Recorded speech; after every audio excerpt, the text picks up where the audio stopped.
Cool. Now the serpent was more cunning than any beast of the field, which the Lord God had made. And he said to the woman, "Has God indeed said, 'You shall not eat of every tree of the garden'?" And the woman said to the serpent, "We may eat the fruit of the trees of the garden, but the fruit of the tree which is in the midst of the garden, God has said, 'You shall not eat it, nor shall you touch it, lest you die.'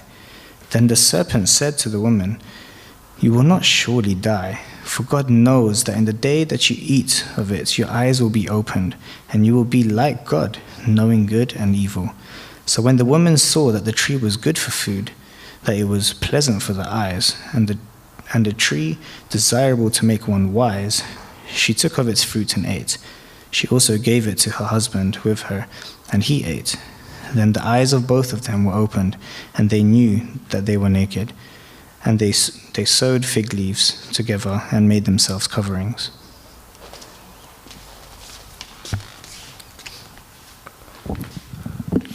And this is from 2 Samuel chapter 11, verses 1 to 5.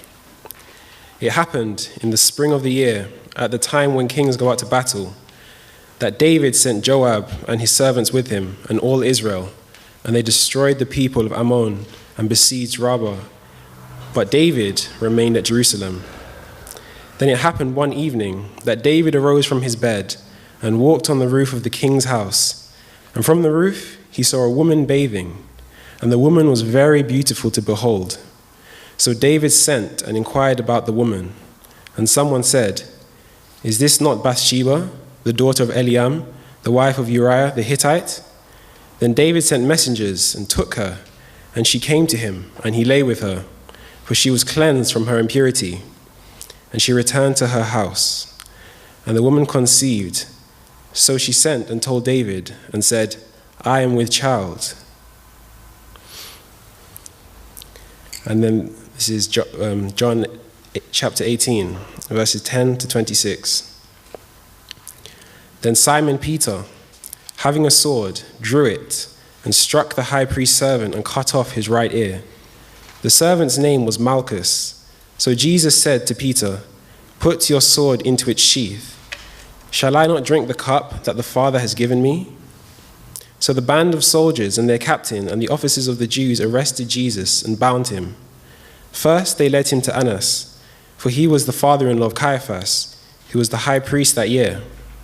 It was Caiaphas who had advised the Jews that it would be expedient that one man should die for the people. Simon Peter followed Jesus, and so did another disciple. Since that disciple was known to the high priest, he entered with Jesus into the courtyard of the high priest. But Peter stood outside at the door. So the other disciple, who was known to the high priest, went out and spoke to the servant girl who kept watch at the door, and brought Peter in. The servant girl at the door said to Peter, "You also are not one of this man's disciples, are you?" He said, "I am not." Now the servants and officers made a charcoal fire, because it was cold, and they were standing and warming themselves. Peter also was with them, standing and warming himself. The high priest then questioned Jesus about his disciples and his teaching. Jesus answered him, "I have spoken openly to the world. I have always taught in synagogues and in the temple, where all Jews come together. I have said nothing in secret. Why do you ask me? Ask those who have heard me what I said to them. They know what I said." When he had said these things, one of the officers standing by struck Jesus with his hand, saying, "Is that how you answer the high priest?" Jesus answered him, "If what I said is wrong, bear witness about the wrong. But if what I said is right, why do you strike me?" Annas then sent him bound to Caiaphas the high priest. Now Simon Peter was standing and warming himself. So they said to him, "You also are not one of his disciples, are you?" He denied it and said, "I am not." One of the servants of the high priest, a relative of the man whose ear Peter had cut off, asked, "Did I not see you go into the garden with him?"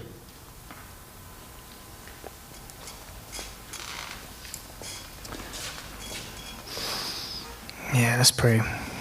Father God, I thank you so much for this amazing day, Lord. Thank you for these beautiful people. Lord, I thank you for the love you have for us and for your desire to teach us in this time. Oh God, I pray that you open our hearts to you and to your word. Lord, that if there's anything that maybe we disagree upon or anything, that we would surrender and actually agree with what your word says. Lord, I just thank you that you're here. I thank you that your word says when two or more are gathered in your name, you are here amongst us, Lord. You're right here. And Lord, you know what each of us need to hear today. So I pray that you would speak. That you wouldn't just be here, but you would really, every person here would encounter you so deeply today, Lord. Speak to us, and Lord, fill Pastor Anthony. Well, may your Holy Spirit come upon him, Lord, to do what only you can do. That it would be all you, Lord Jesus, that you would really minister to us. Lord, grow us to be more like you, Jesus, and maybe walk out of here people more like you and less like the person we came in. In your precious name, Jesus. Amen. Amen. Thanks, guys. Wow. That was beautiful. You know, if you know Jaden, you'd know how surprising it is. He starts to read and he becomes so animated. And you're like, wow. It's like, you get those dramatized Bible versions. Jaden needs to read those. Do you remember when you were first saved? Do you remember when there was that time where you were like, I'm never going to sin again. I'm never going to do anything wrong. I'm just going to please God. Remember those days? And you were just like, the world was this gigantic horizon and everything just seemed so big and so right in front of you. And it was such a cool thing. And then somewhere down the line, you did it. You stared at yourself and you loathed yourself and you were disappointed and you were frustrated and you were like, how could I do this? I call myself a Christian. I'm sinning. This can't possibly be happening. Remember those days? And inside it bothered you. There was something inside of you that churned at the thought. Then you do it again, and then you do it again, and you do it again. And then you start reading verses like, we're more than conquerors in Christ. And whom the Son sets free is free indeed. And all of a sudden you start thinking like the Bible was written for people other than you. And what we have before us, and this is why, though we continue to go verse by verse through the Gospel of John, I can't, in prayer this week as we're walking through the text, I can't help but look at this and realize how this is a common theme throughout all of Scripture. But this is where I started. And you're welcome to go on this journey with me through this text. How indifferent am I to falling? How immune am I to thinking about the consequences of falling? How apathetic am I to hurting the heart of God? Do you think I'd just go crazy if I really considered what it would be like? Well, if I am apathetic and consider myself immune and I'm indifferent, well, then this message would be no good to you, especially if I'm ambivalent to grieving the heart of God. But if there's even a hint of horror inside of you like there is to me, then listen up, please. Because I don't have any intention for us to sit here comfortably numb for the next hour and ignore the fact that we could be destined for spiritual ruin in all of this. What's been read before us is the three most, if we will, the most famous biblical falls. The garden, if you think about it, with Adam and Eve in Genesis 3. The original sin. The imperial sin of David in 2 Samuel 11 in the palace. And then oddly enough, in Peter's case, we have the garden and the palace. This fall is so profound, Peter's fall, that is, this denial, that though there be in general, do you realize only 11 major events that take place in all four of the Gospels, this is recorded in all of them. I think that's kind of noteworthy. And I just want you to know, for the next bit here, the whole point of it is that I don't want to ever fall like this. I don't want you to fall like this. I don't want you to ever find yourself in that place where you're like, if I'd have listened to instruction, as Proverbs says.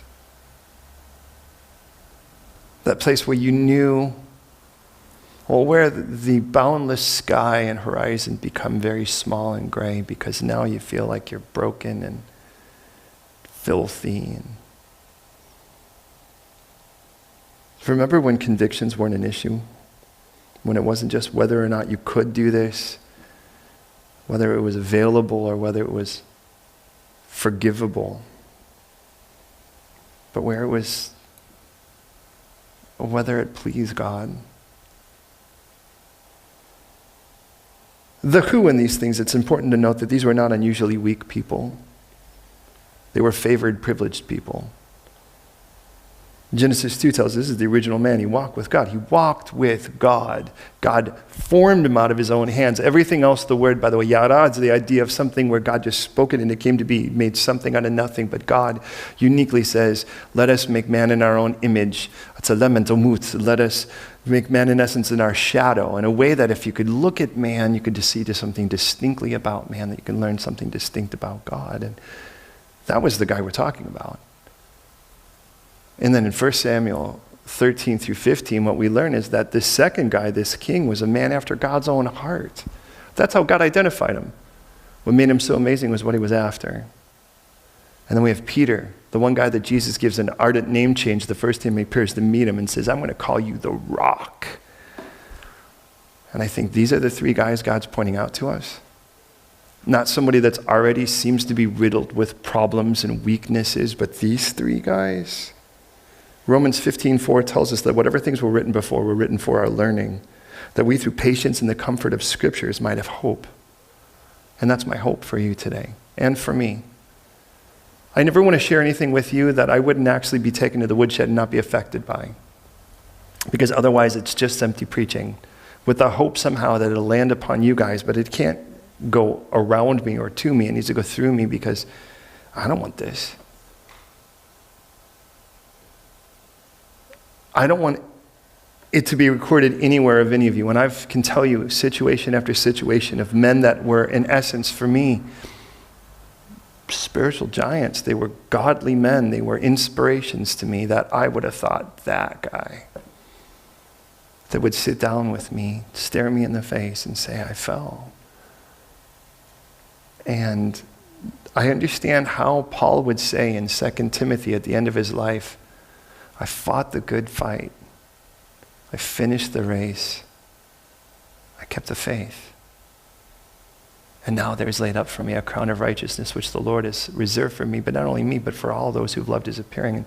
And it's like, seems weird to me that Paul didn't say, all right, I planted a bunch of churches, or I saw a bunch of people saved, or man, the ministries we launched. By the time Paul is about to get his head lopped off in roughly 62 AD, or I should say 67 AD, by that point, Paul is actually looking, and he's just kind of actually really amazed that he's just finished the race.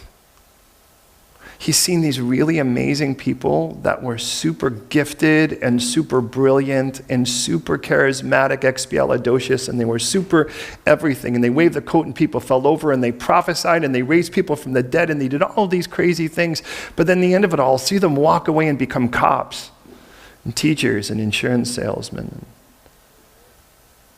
And somewhere down the line, after all of these people start dropping, you start to go, how am I still standing? And I can see how Paul at the end of his life, who by the way is roughly the age of the time, in other words, in 67 AD, he's 67 years old. And he looks and goes, all right, man. I'm like, it's almost as if Paul were happy to get his head lopped off because he knows that it's like, hey, we finished. Look at, I died clinging to Jesus, and that's a great place to go. So I want to point it out as the where and the how. And I want to fall-proof us. The problem is, again, if it really doesn't bother us to hurt the heart of God, this will be information we'll idealistically agree with. But then we'll really suck at execution, and I really don't want that for any of us. In the case of Genesis, and I want you to kind of consider this, so I'm going to just have a little bit of fun for a moment because let's develop it, and I'm going to use Shamar. I mean, just some local guy here. He doesn't know it yet, so this is the benefit of it. Come on over here for a second, if you would, please. Okay. Go ahead and have a lay down for a second. Okay. So this is the benefit of being small, you know. So look at that. Everyone, do you need one more, Shamar? Do you need somebody done? There you go. Nice job. You're doing well. Okay. Oh, here, let me do this. Oh, okay, here we go. Ready? Thank you. Sure. There you go. Comfy? All right. Now, I'd like you to consider the fact that in Genesis 2, it tells us, by the way, God's specifics about how he makes this man is where everything else he said, let there be, or literally, for instance, light be, and then it was. He just said, be, and it was, except for man, very distinctly so.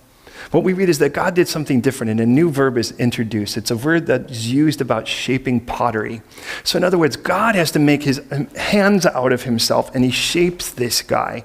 Don't worry, I'm not going to get weird on you there, Shamar. This is why I'm doing it with you, because, we're friends. This is cool, right? All right. Now, how can I ask you this is cool in front of everyone? What are you going to say? All right. So here we are. He shapes this guy, and then it says, and I'm not going to do this, but it says, then he actually still is in a living man. This is Genesis 2:7. So like always, please never just believe me. Never just assume it's true because I say so. Search the scriptures. So look at it with me. In Genesis 2, it tells us that God formed man out of the dust of the ground, of the dirt of the ground, the clay of the ground. But that's roughly seven words into the verse, but 22 words into that same verse, he becomes a living being. Something has to happen in between the point where he's called a man and where he's actually alive. It's important to note that. In between the two, God has to breathe life into him. Now, there's some who would really love to take this and run with it because they'd say, well, isn't it the word wind is the same word as spirit and so forth. And matter of fact, that would be true, ruach, except this actually isn't that word. This is a word for to blow. So literally, God blew into him the blow of life. Now, I'd like you to consider this from Adam's perspective. He blows life into the guy. So then your eyes open. Now, whether he was animated or anything like that, we really don't know. But at this particular moment, now he is alive. And as he blows life into him, for the first moment, you can sit up now because it's actually, and it's like he has to start gathering all of this data. Everywhere he looks around, everything that he sees is the first time he's ever seen it. But the first thing that he actually sees is a God who blows life into him. And I'd like you to consider that. That the first thing we start to see is that this man here that begins with this is like my first bit of data stored into your operating system is whoever you are, you give life. That's a great place to start, isn't it? Could you imagine if that was the first thing you knew? Is whoever you are, you give life. It isn't like God said, oh, by the way, my name is God, nice to meet you. None of that, because it wasn't about names at this moment. It was about a relationship. And that relationship started with the life giver and the life taker. Does that make sense? Then look at the next verse. And God planted a garden eastward in Eden. Why is that important? Because if you've ever seen the cartoons or anything like that, what you notice is we always tend to think God made this beautiful, really lovely garden, and then he put man, and then he formed him there. But actually what it tells us is God made the man, and then he made the garden. That's an interesting thought. Now, and if you ever think that way, I could have risked it and said, which one came first? And I know, like Bruno, and there'd be others that pipe in and go, well, of course it was the man. But we tend to think if we close our eyes and see any of the cartoons, which is always weird because anyways, starting with naked people, and it's like, here's a kid's cartoon. But, you get the idea. It's like we always think, oh, there's the garden. It's important to note the word Eden, cheden, means pleasure. This was God's idea of pleasure.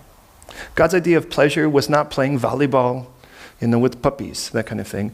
God's idea of pleasure was actually having a relationship with the person he created. Do you realize that in God's definition of pleasure, you're actually the object of that? And it's a relationship. Not what God can experience physically from you, as the world has taken that word now to redefine, but having a relationship. There's a deeper form of pleasure, a more lasting and enduring form of pleasure that I have with my wife because of the relationship I've had with her than we could ever say in regards to physical aspects, and we don't get weird, but the idea of it is it's something that endures, and that pleasure is something that continues to endure and grow and get better. So I want you to consider the fact that the first thing this guy knows is, whoever you are, you gave life. The second thing is, wow, everything you make. It tells us that he made the trees grow out of the ground that were pleasant to the sight and good for food. So imagine God's like, wait right there, ready? When he makes this tree grow, and he goes, what do you think? And you say, beautiful. Dov, that's beautiful. God goes, I'm glad you like it. Now try it. Now imagine, he's never eaten anything. He's never stuck anything in his mouth. Does he even know he has taste buds? And imagine what it would be like the first time, and I'm kind of a fruit person, it comes with coming from California, but imagine he grabs a peach or whatever. What's your favorite fruit? Mango. Mango, perfect, because that grows on trees. That's good. I was hoping you were going to say, something. Anyways. Yeah, grapes, right. One of those things it's like we have to dig up. All right. So, mango, so you go and you take that thing, you peel it off a little bit, and maybe back before the fall, it didn't even have skin on it. You just stick your face right in, and it's dripping off your face, and now you're sticky and all of that. And God goes, what did you think? And you're like, that was amazing. Imagine the cramping in your mouth or the foam in your mouth's going, oh, this is so awesome. What a great place to start. And you realize, the first thing you start to realize is, wow, whoever you are, you not only give life, you make beautiful things for me to enjoy. What if that was what it really meant to be a Christian? What if that was what it really looked like? You give life, and you make beautiful things for me to enjoy. Then he makes another tree grow. He goes, what do you think? And you're like, wow, it's beautiful too. And he goes, well, try that. How long before you get the routine? Third, fourth one? I can't wait for what God's going to make next. Now, my particular mind, the way that my mind works, it's like the third one tasted like Thai food. Fourth one tasted like Brazilian barbecue, but what do I know? I'm not here to upset a vegan. I already did that this morning at breakfast. Anyways, so imagine that. So this is the routine. This is the routine between God and a man.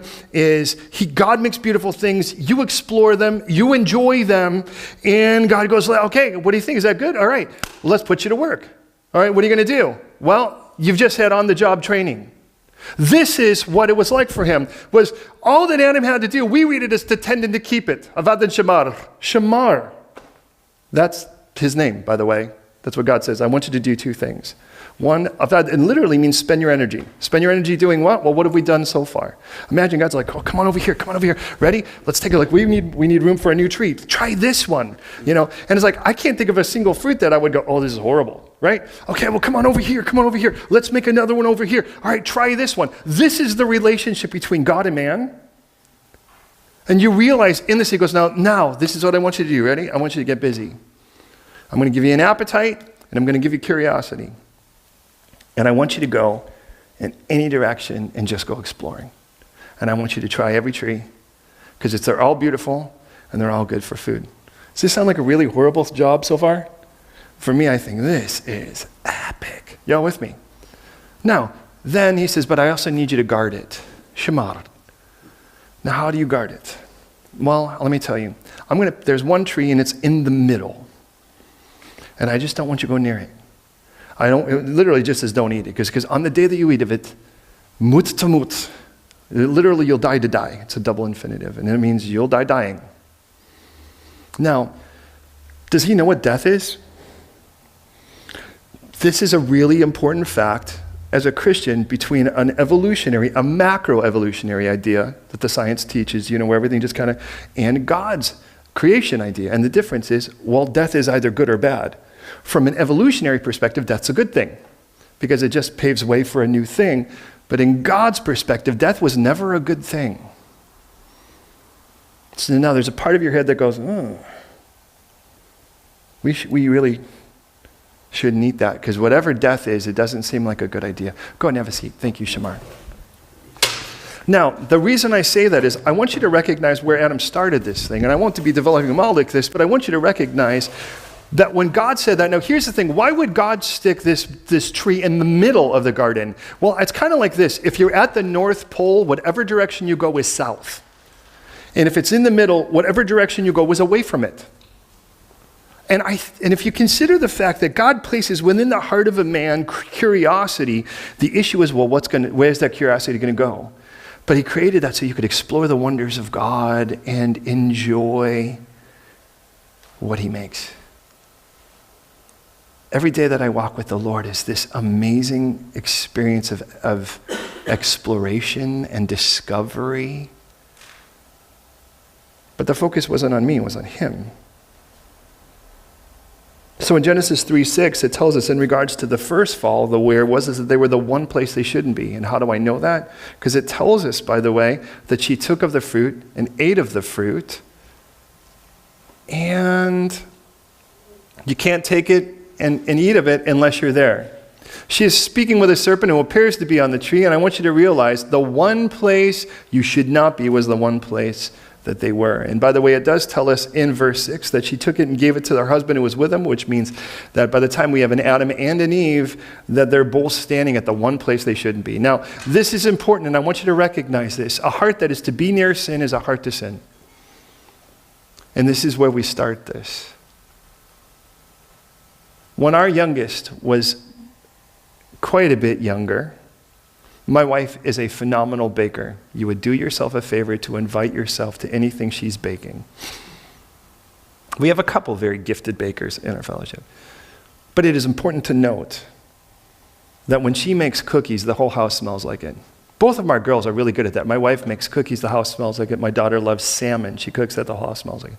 I prefer my wife's cooking in that sense. But I remember when Rue was, roughly 3, 4 years old, maybe 5. I just remember that my wife had made this plate of cookies, and Rue did this classic thing that kids would do. She goes and stands next to me, and she goes, "What's that?" She actually knows what it is. Of course she does. So I'm like, "It's actually a small animal, and it's very dangerous when you might want to get away from it." She goes, No, really. What is that? And I'm like, "You know what that is. Those are cookies." And she says, "Well, can I have one?" I says, "No, actually, it's like 20 minutes until dinner. This is not the time for cookies." She goes, "Okay." And I'm like, "What are you doing?" She's like, "I just want to smell them. I just want to smell them." I'm like, "Honey, a heart that's to be near sin is a heart to sin." She goes, No. And then I see her reach like this. She's like, No, I just want to feel how warm they are. I want to see how warm they are. And I'm like, "Yeah, they're warm." Phone rings, I answer the phone, I turn back, her face is just covered, right? But she's no different than any of us. Is there some area that you just know you shouldn't be near, but you could just want to smell the cookie? You know what's interesting is that any direction away from that would have been okay. The world makes it sound like we're so confined, but I'd like you to consider the fact that we have everything but that tree. See, though it's called the tree of the knowledge of good and evil, they already had the knowledge of good.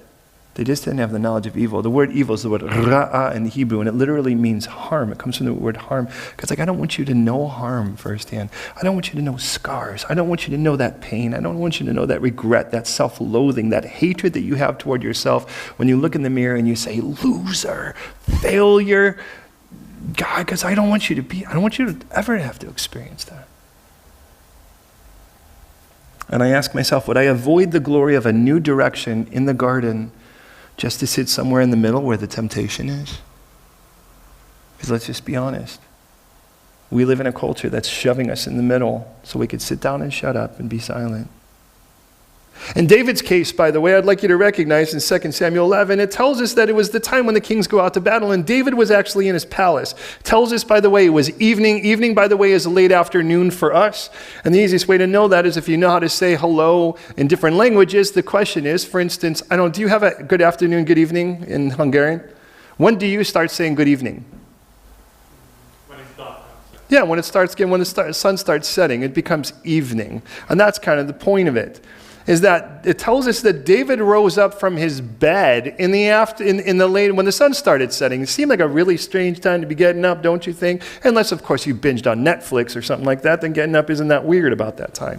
But understand, it tells us it started that whole chapter, and this was kind of a weird thought, but it was like Ammon had been battling, and it was kind of a weird situation that the king had actually been sort of a friend of David's, and the king died, even though it really kind of seemed like he wasn't. But just the same, David, in essence, sends a flower basket in a group of people. Hey, really sorry to hear about your dad now that he's dead. And the new prince that's now become king, recognizes this is a prime time to attack. And it's important to note that in your own life, anytime there's a regime change, it is always the time for the enemy to try to attack. And that is because the kingdom is at its weakest, would be the idea. So David's actually just trying to be kind. So he sends a group of guys, and in essence, a gift, and he's like, hey, this is our condolences. But the counselors of the new king, Hanani, actually says, oh, this guy's actually spying out the land. He's going to attack. So instead of them going and saying, you know what, no thanks, they shave off half their beards and cut off their clothes at the buttocks, that's what it says, and send them back.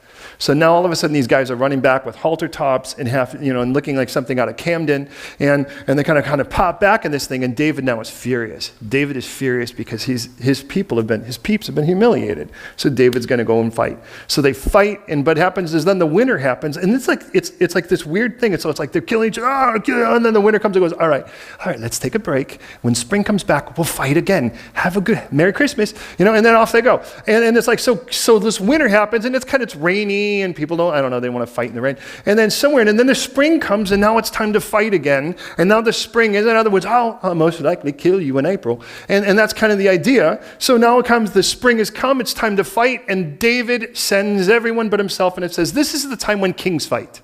That's what God tells us. Well, he says David stayed at his house. He stayed at his palace. And as he stayed at his palace, he's been laying on his bed going, what do I do now? And then he gets up, the sun is starting to set, and he gets up from his bed. And as he gets up from his bed, there's a girl bathing. He was definitely not where he should have been. Here's the ironic thing, beloved, is that the battlefield of the Lord will always be the safest place for you, not the couches of our comfort. And there is the danger. Is that for every one of us, please understand that sometimes we have this tendency to go towards the familiar instead of explore like God called us to, and that puts us in danger. We just tend to reside to the comfort versus the challenges of our spiritual walking forward. And when that happens, we're sitting ducks for this. And I start to ask myself that question then, where am I with all of this? Would I avoid the challenges of the battle, assuming them greater danger than the temptations in my palace? I mean, if I'm in my house alone and the internet's there, what's that going to do for me? Or if I'm going to be in this situation where nobody else is looking, what am I going to do there? And you realize this is a situation we deal with often with guys and girls. Because all of a sudden it was like, I know that I should have been out. I know this is where I belong, but I just kind of eased up. But here's the weird one with Peter. In Peter's situation, as we compare the three, he was in the right place. It tells us in Luke 22:39 that Jesus came out, he went to the Mount of Olives, did that arduous walk down the brook Kidron and walked up the other side now to the Mount of Olives. And he had gone to a place in Gethsemane where he actually had often gone. He's making himself a sitting duck so it'll be easy for Judas to find him and arrest him. And he turns to his boys, specifically 3 of them, and he says, all right, guys, I need you to watch and pray lest you fall into temptation. Now, the question is, what kind of temptation would they fall into? The temptation of lusting, the temptation of greed, probably not at that moment. But Jesus also realizes something happens when we actually stop watching and praying, and that is that we are prone to impulse. And I don't know how many of you are like this. I'm an impulse person, and I recognize that, so I have to keep a tab on that. This is why it's dangerous, especially because I was raised poor. When I go, street fairs are a danger to me. My wife can tell you. It's like, if I'm like, oh my goodness, that's an Armani or an Armami or an Arlami shirt. Oh, but it's £1. Oh, I don't know if that's my size, but it'd look good on me if it was. And my poor wife, she's like, you came back with a bag of shirts again?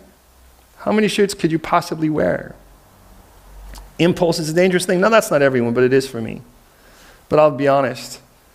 I'd rather do that than the impulse of some form of great fall, because often people are like, I don't know, it was just in front of me and I got blindsided. Well, you were inching towards it, and this is the danger. You were already in that property. But I recognize in Peter's case, he was exactly where Jesus told him to be.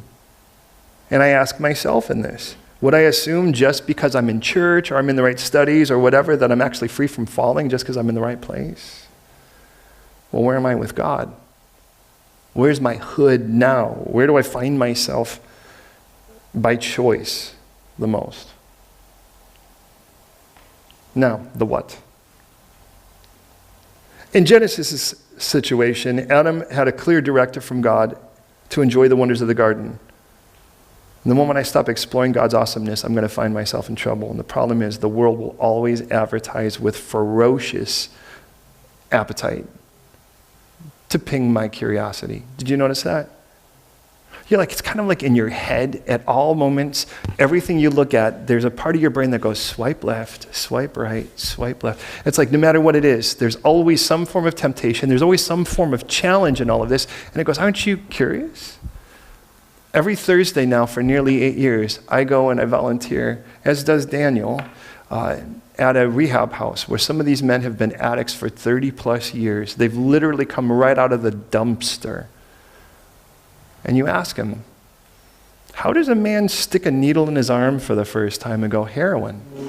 I know this is going to totally addict me. I know this is going to ruin my family. It's going to ruin my future. It's going to ruin everything.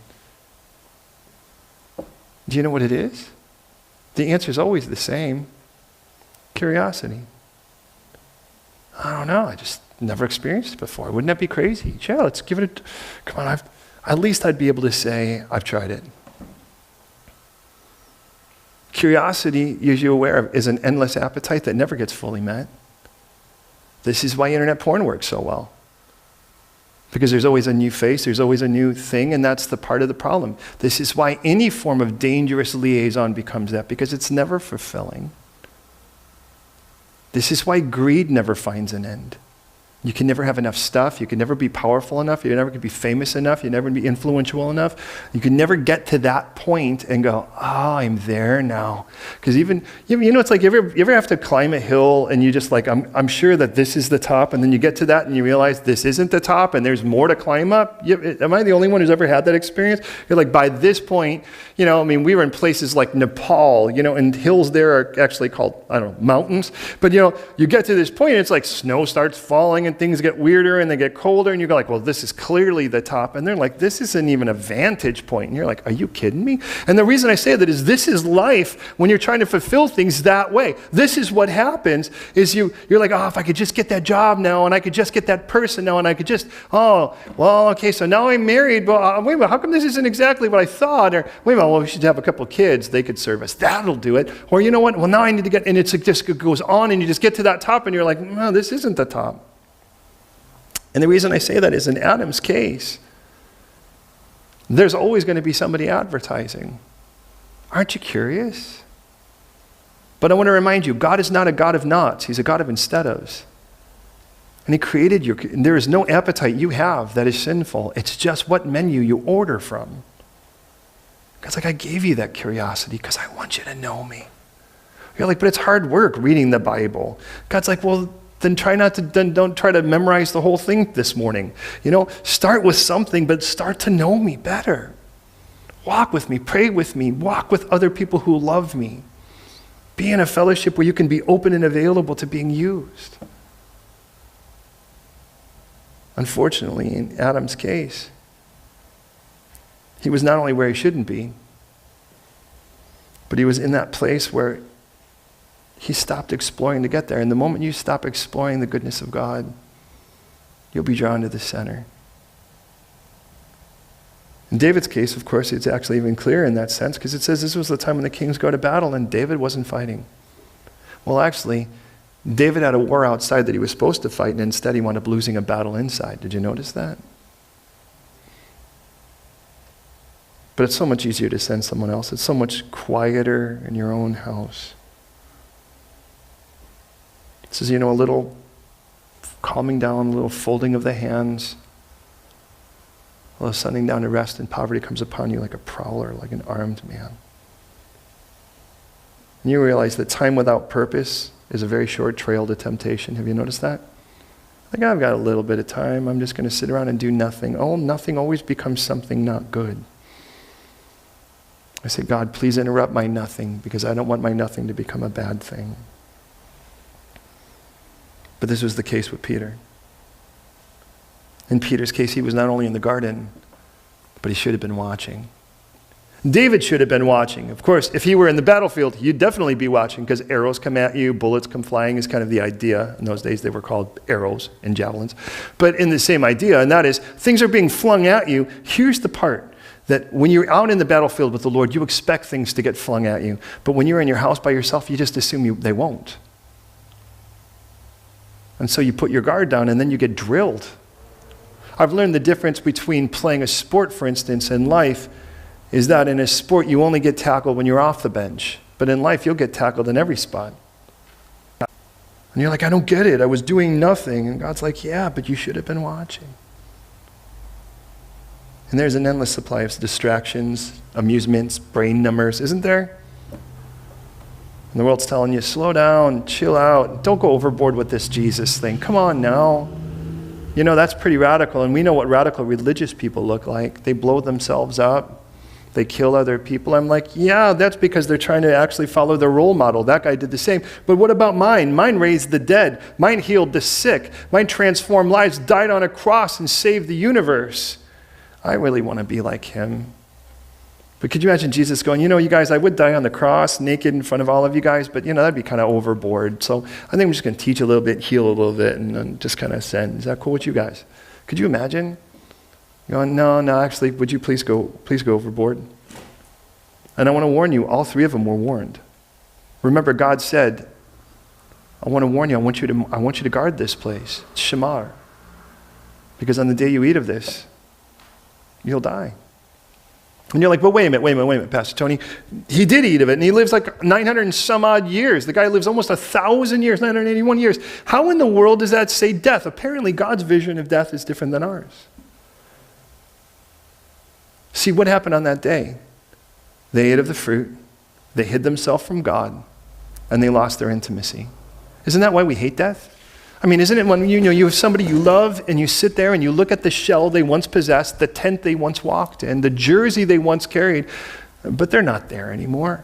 You have no relationship with this anymore. You recognize the face, you look at the shell, but it isn't like you can talk and it'll talk back. It isn't like you can make plans and they'll fulfill them.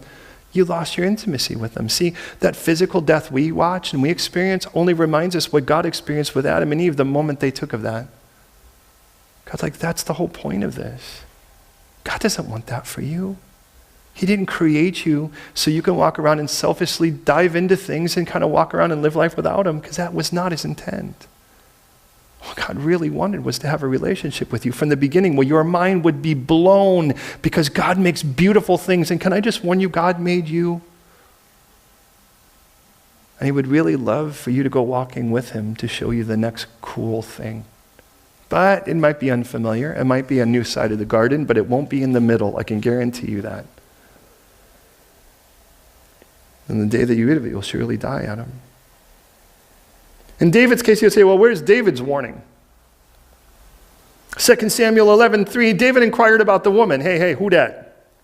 Which has to be really interesting or weird because she's assumedly still bathing. And he's like, hey, who dat? Right? And okay, they say there's three answers they give.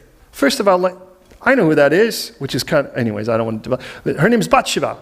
Bat means daughter. Shiva means covenant. That should be strike one. Daughter of a covenant, David. You really want to have to go after a girl named daughter of a covenant? But let me tell you another thing about her. She's the daughter of Eliam. Big deal, you say? Well, Eliam happens to be the son of a guy named Ahithophel. Unless you're fairly well endowed, you would know that's David's closest counselor. So that happens to be not only daughter of a covenant, strike one, but she happens to be the granddaughter of your closest counselor. You know, the guy that gives you advice when you're making life decisions? You really want to sleep with this guy's granddaughter? Strike two. But just if that weren't bad enough, he goes, oh, let me tell you one more thing. She also happens to be the wife of your bodyguard. Who wants that? I don't care how fine she is. But the one guy that that's trained to kill and has a key to your bedroom to walk in anytime you're sleeping, you want to sleep with that guy's wife? That sounds like a pretty ample warning to me. But David goes, no, I want her. In the case with Peter, Jesus says, look, I need you to watch and pray because I don't want you falling into temptation. This isn't time to be careless and casual with your walk with me, because the world around you right now is not in a pretty place, and it needs to be impacted, not imitated. And I need you to be different. I need you to be aware that every step you take is a potential fall if you're not careful. Now, that's not to make you paranoid. It's just to make you careful. And when they do fall asleep, Jesus actually wakes them up and says, hey, didn't I warn you? Can I say maybe that's this moment right now? We've been numbing, we've been dozing, we've been nodding off, and all of a sudden Jesus looks and he goes, I need to wake you guys up right now because, and this is not what you want. So finally the how on this, and I'll focus on Peter. Turn to that John 18 text, would you? And as you do, I'm going to give you a couple precursors up to this, because this is how I want us all to be aware of and take the warning. It started, by the way, back in Matthew 26. And though I want you at John 18, though, you can mark this down, John 26:33, because Jesus actually tells them, you're all going to fall tonight. You're all going to bail on me. And the reason Jesus says this, he goes, I've been reading my Bibles, and as I've been reading my Bibles, it says it says strike the shepherd and the sheep will flee. So I know that you're all going to bail on me. So I recognize that. And Peter pipes up. And what Peter says is, even if all will be made to stumble, I will never be made to stumble. I will never forsake you. I am willing to die for you, Jesus. And I genuinely believe, at least is my opinion, that he really believed that. He wasn't lying. Well, he was, but he just didn't know it. And this is how his fall starts. It starts with an unrealistic, unhealthy focus on me. Now that could be I get offended. That could be I'm score keeping and I'm looking going, I do all this and that person's not, my partner's not doing that, or oh man, but somewhere down the line you either feel super entitled or you feel super like you've got all these rights that have been transgressed, or maybe you just feel like you're super horrible, but somewhere in all of that you get this unrealistic view of yourself because you focus on yourself, and the enemy loves you to start there. But then Peter has this grand overestimation of his own strength. And I watch this. It's like, oh, no, man, I'm cool. This will never happen to me. Come on, man, I've got this thing. I haven't had this struggle in a long time. This thing's so nailed. Look, in the end of it all, if you really think this thing has the power at any time in your life to try to take you down, why in the world would you want to go near it?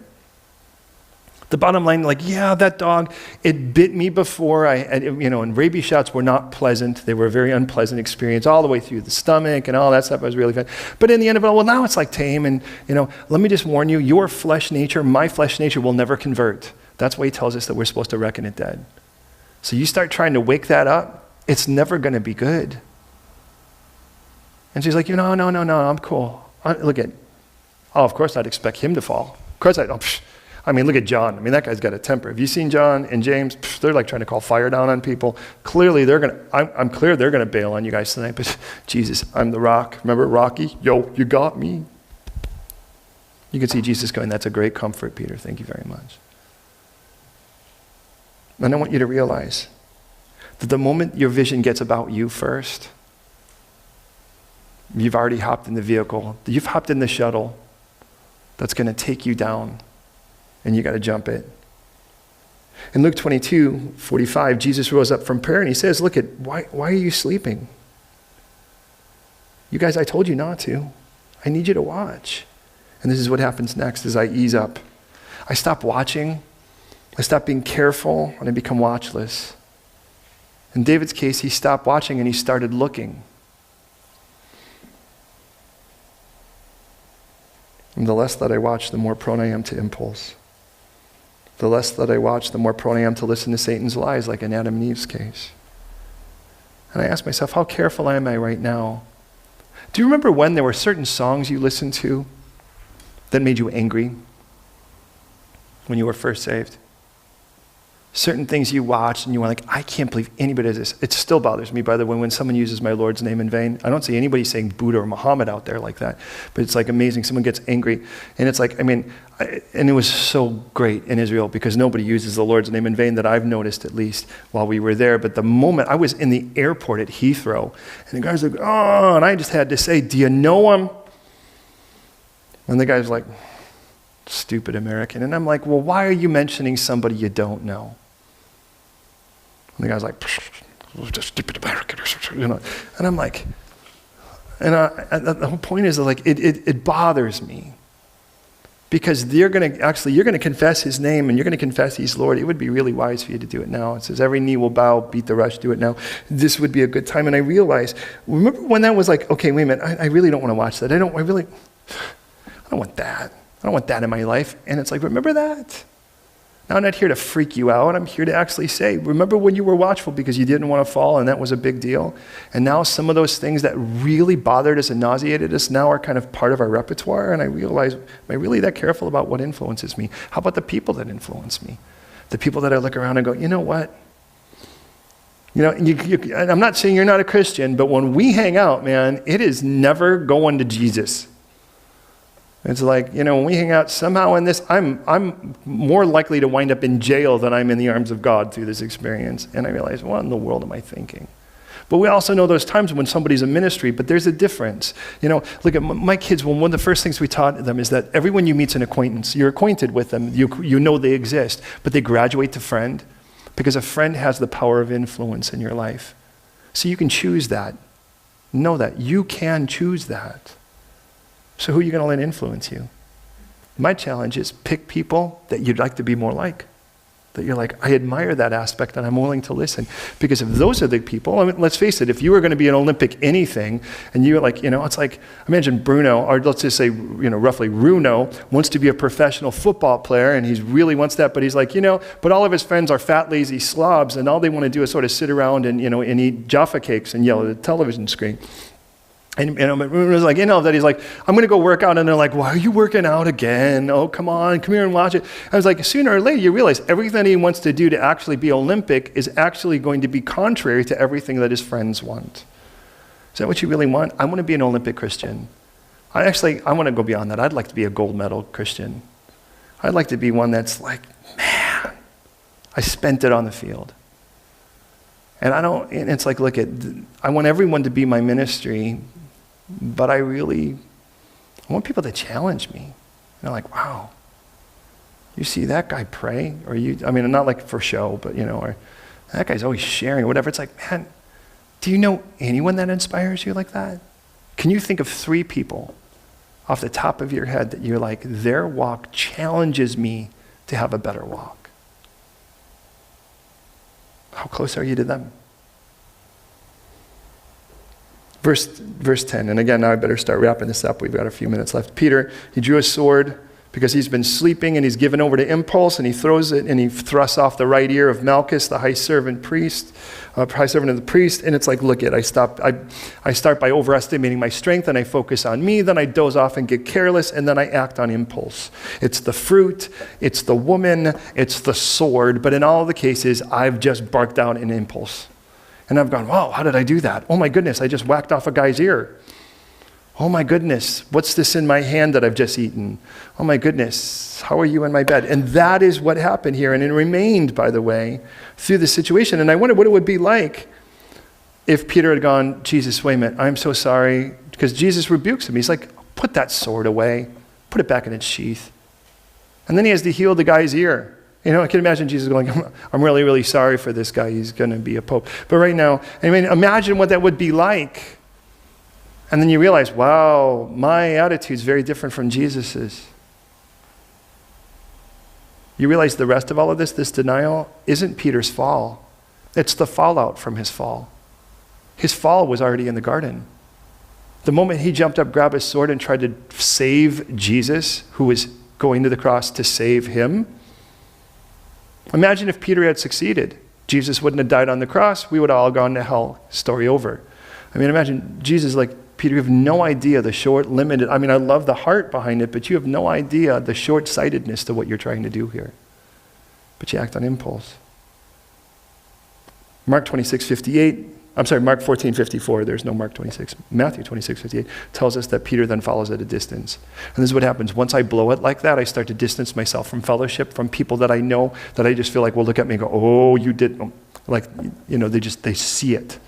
It's like you wear the scarlet letter on your face. And so what happens is I overestimate myself, focusing on myself, and then I act on impulse, and then I start distancing myself. the last couple things here. I can't distance myself from God without drawing closer to the camp of the enemy. You're aware of that, right? I cannot distance myself from God and not draw close to the camp of the enemy, but vice versa. I can't draw near to God without distancing myself from the camp of the enemy.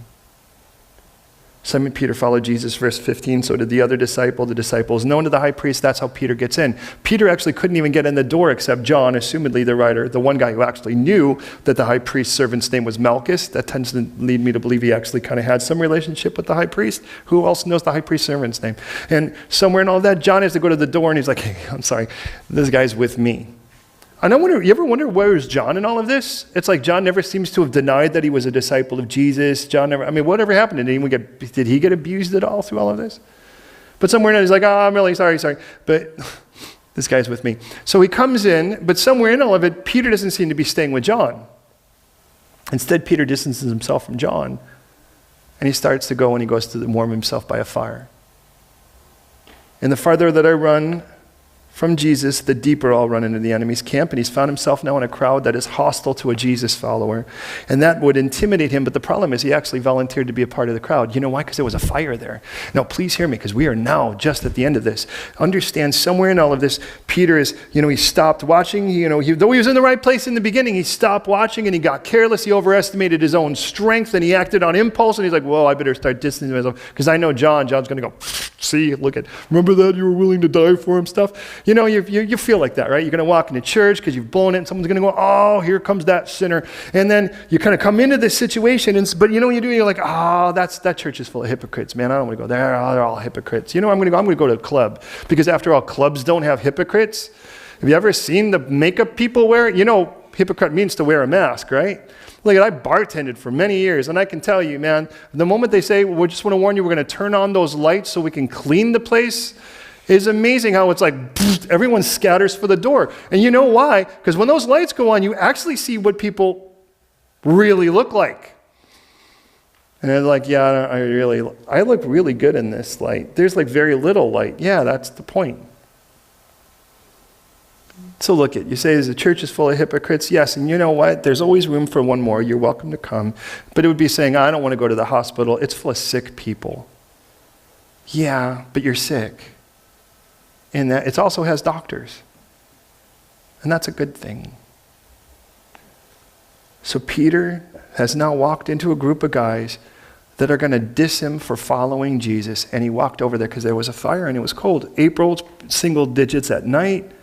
And he's there at this point, Celsius, and he's kind of looking at this and he just wants to be warm. But understand what he's done here. And we're at this. Peter's found himself in a crowd that's hostile to a Jesus follower. It intimidates him, but he volunteered to do so. And now he's not only standing with them, but he's partaking with them. Look at verse 18. Now the servants and the officers who had made coals of fire there, it was cold, and he warmed himself. But Peter stood with them. He warmed himself. So they ask, hey, are you one of those guys? It's like, no, I don't know what you're talking about. And then the relative of the Malchus, she's like, you whacked off my cousin's ear. I never forget a face, and especially I never forget the face of somebody who cuts the ear off of a relative. That is kind of a very fundamental moment. In Matthew 26 and Mark 14, 26, 74, 14, 71, he says he began to curse and swear. Understand what Peter's saying? He's saying, if I know this guy, may I go to hell. You get to the point where you pretend like you've never even met him. You've never said yes. In fact, we act like we were never saved.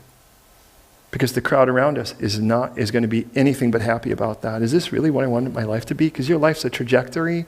It's not a stance and it's not a waltz. It's a trajectory. And I plot the course with every choice I make. And yet Jesus knew that Peter was going to fall. Because in John 13:38, he said, look at Satan.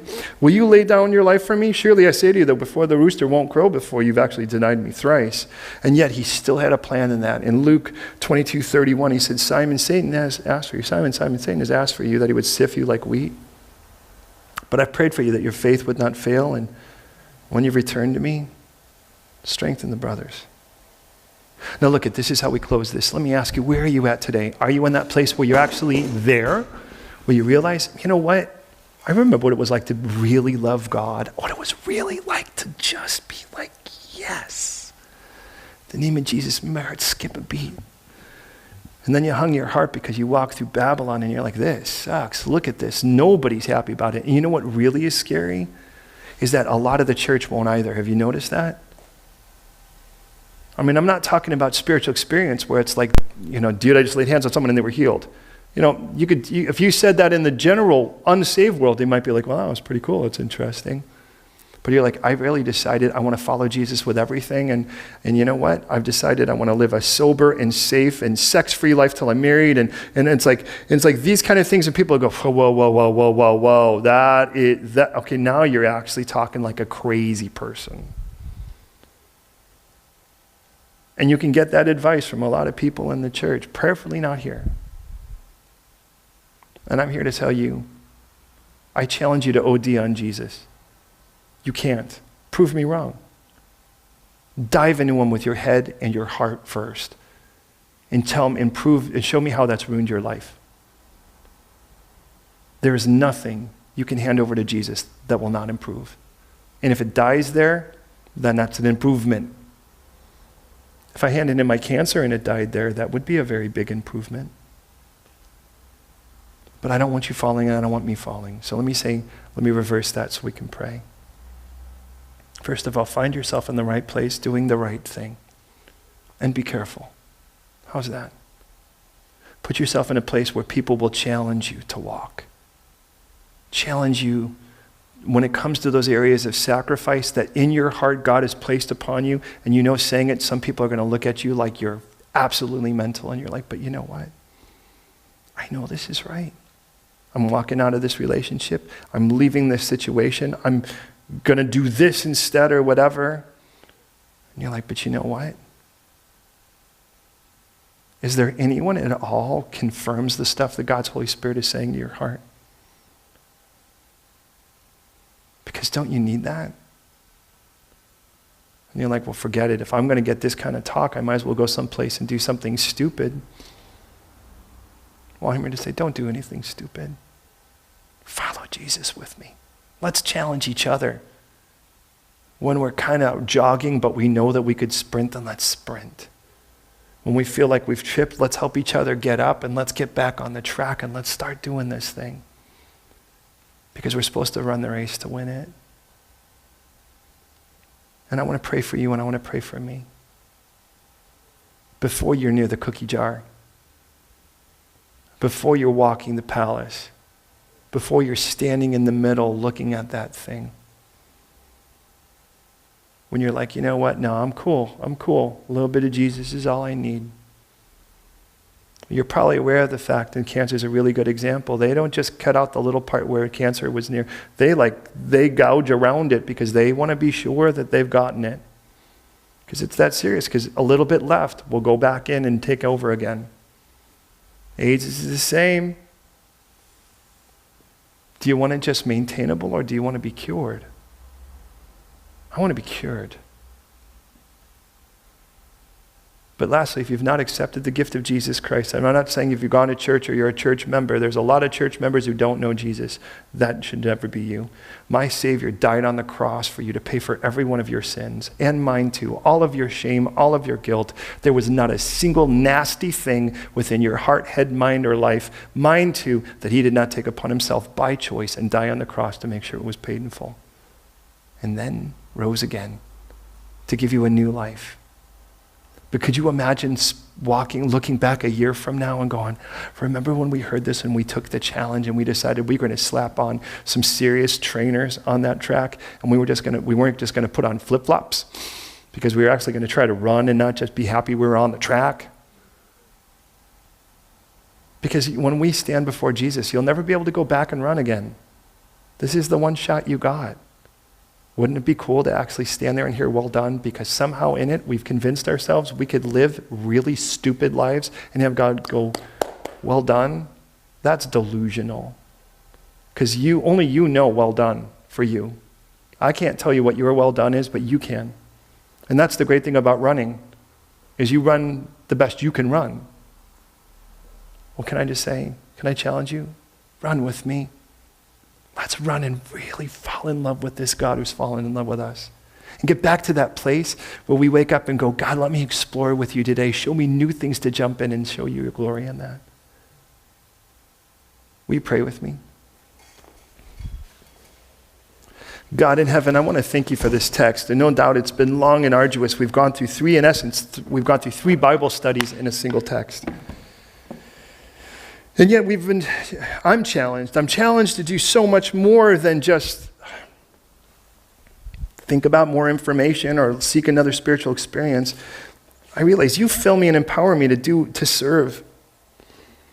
And I don't want to make this about me. I want to make this about you. And I want to make you glorified. I want you to be lifted up and your name to be exalted. And I don't want to dishonor you by a lifestyle that is duplicative, that is somehow vacillating between these points of stupid and stupider.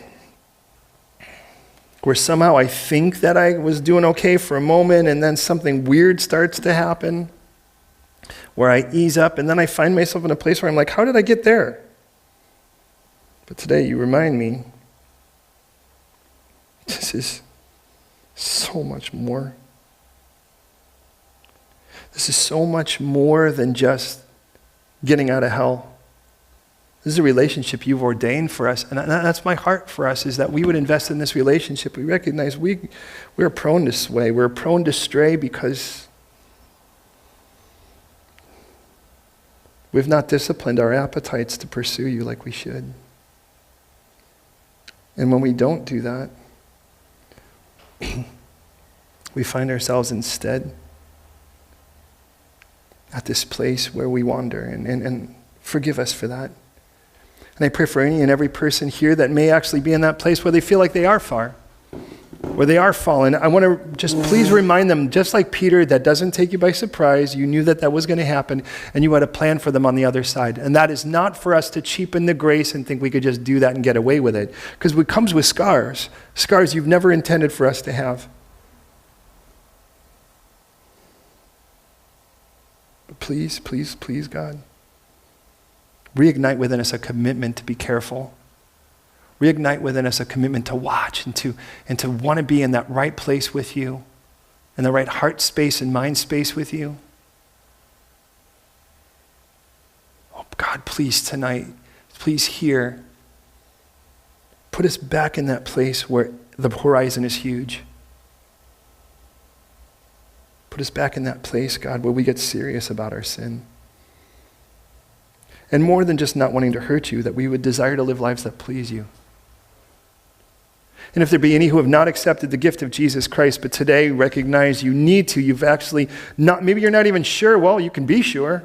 Pray this prayer with me, and it's just a prayer of surrender and acceptance. We surrender our lives to him and we accept his gift on our behalf. And it's just, God, I'm a sinner. I'm guilty before you in my own merit. But I believe you took all of my guilt and you laid it upon yourself. And you're drawing me back to you. You created me to be with you. So you paid all my guilt when Jesus died on that cross. And when he rose again, when you raised him, you offer me new life. And that's your offer.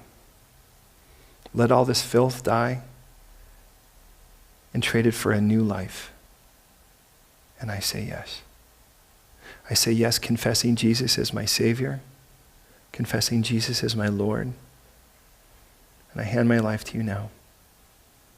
Please make it beautiful. Make me yours. In Jesus' name. Amen.